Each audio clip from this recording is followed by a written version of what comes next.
sejauh mana sebenarnya bila dapat kepercayaan pertama PUMB selaku institusi kewangan pertama yang percaya kat Galaxy nak bagi financing tu, kat mana dia boleh bawa Galaxy daripada 10 tahun lepas ke hari ini. One of our supporter also PUNB. PUNB ni is when we started, PUNB is supporting us in terms of some of our outlet punya financially support untuk kita expand our business.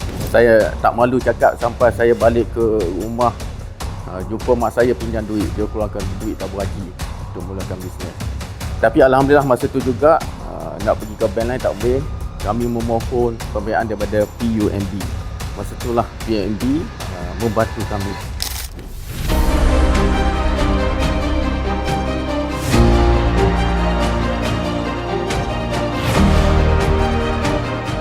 Inilah antara hasil-hasil kerja PUMB, warga-warga PUMB yang kami hasilkan, kami membantu orang kita.